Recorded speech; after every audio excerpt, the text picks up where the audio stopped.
কই গো গিন্নি, তাড়াতাড়ি খেতে দাও, অনেক দেরি হয়ে গেছে। বাজারে গিয়ে দোকান খুলতে হবে তো। পূর্ণিমা, আমাকেও খেতে দাও তাড়াতাড়ি, আমারও যে অনেক দেরি হয়ে যাচ্ছে।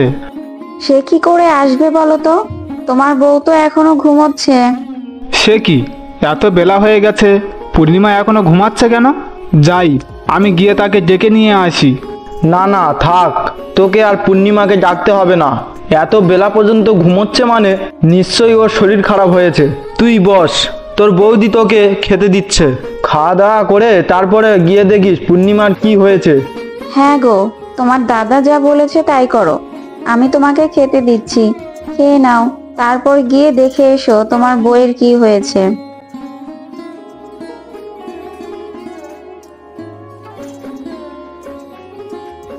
আমার খাওয়া হয়ে গেছে, আমি উঠি তাহলে। সে কি, এইটুকু খেয়ে কি পেট ভরে? তুমি বসো, আমি তোমার জন্য আর একটু খাবার নিয়ে আসি। না না বৌদি, আমার আর খাবার লাগবে না, আমার পেট ভরে গেছে। বউয়ের কথা এত চিন্তা করলে খেতে কি কারো ভালো লাগে? যাও গিয়ে দেখে এসো তোমার বউয়ের কি হয়েছে। তুমি কি পাগল আছো? আমি ওর দাদা এখানে বসে আছি, আর আমার সামনে তুমি ওকে এভাবে বলতে পারলে? তোমার কথা শুনে ভাই লজ্জা পেয়ে চলে গেছে। কি গো গিন্নি, তুমি এখনো শুয়ে আছো কেন? তোমার শরীর ঠিক আছে তো? কি গো, কিছু তো বলবে, কি হয়েছে তোমার? তোমার সাথে আমার কোনো কথা নেই, তুমি তোমার কাজে যাও, আমার কোনো খোঁজ নিতে হবে না তোমার। সকাল সকাল তোমার মন খারাপ দেখলে ভালো লাগে বলো? আমার মন খারাপ না, যাও তুমি বাজারে যাও, তোমার দেরি হয়ে যাচ্ছে, আজ বাজারের দিন, গিয়ে দোকান খোলো। আচ্ছা ঠিক আছে, আমি গেলাম তাহলে, তুমি উঠে খেয়ে নিও।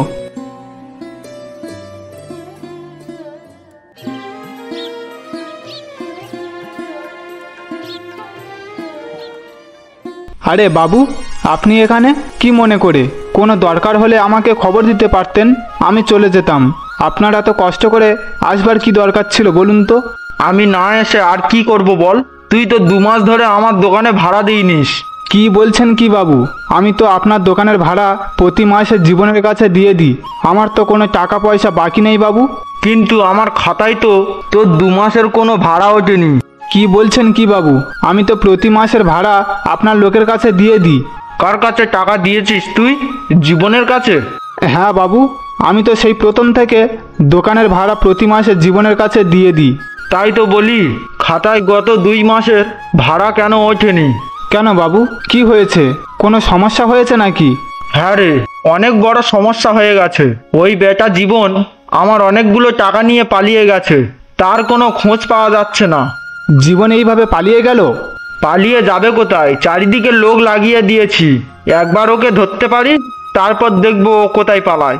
আচ্ছা আমি গেলাম রে, ওর কোনো খোঁজ পেলে আমাকে বলিস, আর দোকানের ভাড়াটা আমার বাড়িতে গিয়ে দিয়ে আসিস। ঠিক আছে বাবু, তাই হবে।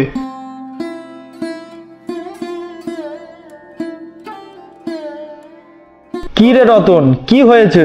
জমিদার বাবু কি জন্য এসেছিল? আরে ওই জমিদার বাবুর একটা লোক আছে না, জীবন, যে বাজার থেকে দোকানের ভাড়া তোলে, ওই বেটা জমিদার বাবুর অনেক টাকা নিয়ে পালিয়ে গেছে, আর বাজারের কোনো দোকানের ভাড়া খাতাতে তোলেনি গত 2 মাসের। তা তোর কি কোনো টাকা বাকি আছে নাকি? না দাদা, আমার কোনো টাকা বাকি নেই, আমি তো দোকানের ভাড়া প্রতি মাসেই দিয়ে দিই। তা রসিদ আছে তো তোর কাছে দোকানের ভাড়া দেয়া? হ্যাঁ দাদা আছে। ঠিক আছে, রসিদগুলো যত্ন করে রেখে দিবি। ও, আর একটা কথা বলতে এসেছিলাম। হ্যাঁ দাদা বলো, কি বলবে? আমি একটু বাজারে যাচ্ছি, আমার কিছু জিনিস কিনতে হবে। আমার কাছে যা টাকা আছে সব লেগে যাবে আমার কাজে। আজকের তো মাসের শেষ দিন, বাড়িতে বাজার শেষ হয়ে গেছে। তুই আজকের বাড়ির জন্য বাজারটা করতে পারবি? আচ্ছা ঠিক আছে, তুমি ব্যাগটা রেখে যাও, আমি ফিরবার সময় বাড়ির জন্য বাজার করে নিয়ে যাব। তুমি তাড়াতাড়ি যাও, না হলে বাড়িতে ফিরতে আবার রাত হয়ে যাবে। আচ্ছা ঠিক আছে, আমি গেলাম তাহলে। এই যা, আজ তো 17ই আগস্ট, আমাদের বিবাহ বার্ষিকী। আমি তো ভুলেই গিয়েছিলাম, সেই জন্যই হয়তো গিন্নি মন খারাপ করে শুয়েছিল। যাই, কাপড়ের দোকানে গিয়ে গিন্নির জন্য একটা কাপড় নিয়ে আসি।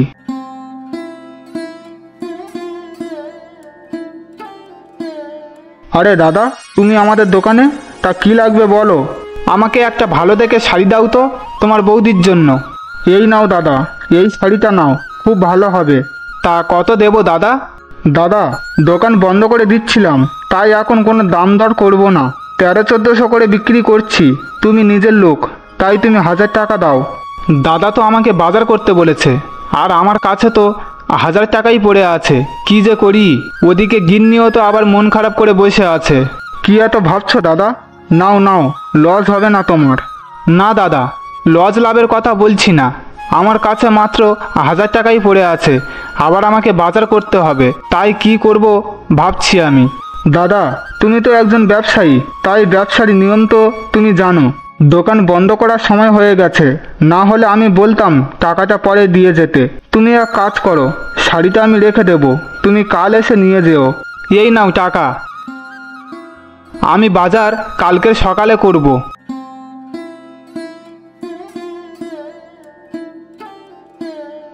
গিন্নি, মন খারাপ করে আর বসে থেকো না, এই দেখো তোমার জন্য শাড়ি কিনে এনেছি।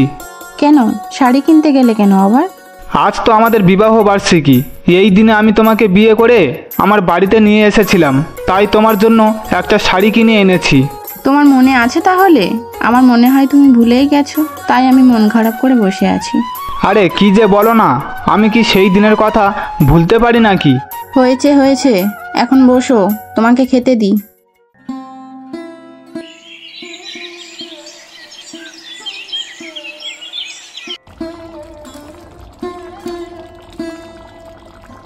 কি গো গিন্নি, কি রান্না করছো? আমার যে দেরি হয়ে গেল, তাড়াতাড়ি গিয়ে দোকানটা খুলতে হবে তো। আলু ভর্তা ভাত রান্না করেছি, কাল তো তুমি বাজার করে আনোনি, তাই বাড়িতে আলু ছাড়া আর কিছুই নেই। কেন? আমি তো রতনকে বলেছিলাম বাজার করতে, ও বাজার করে আনেনি। তোমার ভাই বাজার করবে আর সেই বাজার দিয়ে রান্না হবে? আজ সংসারে এতদিন হয়ে গেল, আজ পর্যন্ত বাজার করেনি, আর তুমি কিনা তাকে বলেছো বাজার করতে। আহা গিন্নি, এমন করে বলছো কেন? ও কালকে সব টাকা আমাকে দিয়ে দিয়েছিল ওর দোকানের বাজার করবার জন্য, তাই মনে হয় বাজার করতে পারেনি। তুমি আজকের মতন চালিয়ে নাও, আমি দুপুরে বাজার করে আনছি। কেন? তুমি কেন যাবে বাজার করতে?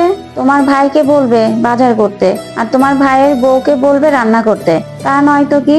বাজার তুমি করবে আর রান্না আমি করব, আর ওরা শুধু বসে বসে খাবে, এ কিছুতেই হতে পারে না। আমাদেরকে নিয়ে এত বড় কথা বলতে পারলে?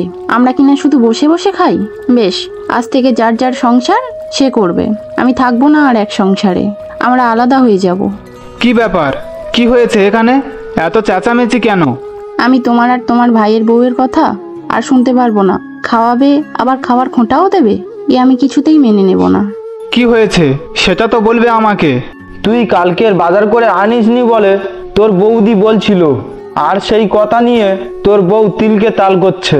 তোর বউ বলছে ও নাকি আলাদা হয়ে যাবে, আর একসাথে থাকবে না। হ্যাঁ দাদা, ও ঠিক কথা বলেছে, আমাদের এখন আলাদা হয়ে যাওয়া দরকার। আজ থেকে যার যার সংসার সে সে করবে, আজ থেকে 2 সংসার ভাগ হয়ে গেল। বন্ধুরা, আমাদের এই ভিডিওটি তোমাদের কাছে কেমন লেগেছে? যদি ভালো লেগে থাকে তাহলে ভিডিওতে একটা লাইক, কমেন্ট আর সাবস্ক্রাইব করতে ভুলবে না। দেখা হচ্ছে পরবর্তী নতুন কোনো গল্প নিয়ে, ততক্ষণের জন্য সবাই ভালো থাকবে, সুস্থ থাকবে। ধন্যবাদ।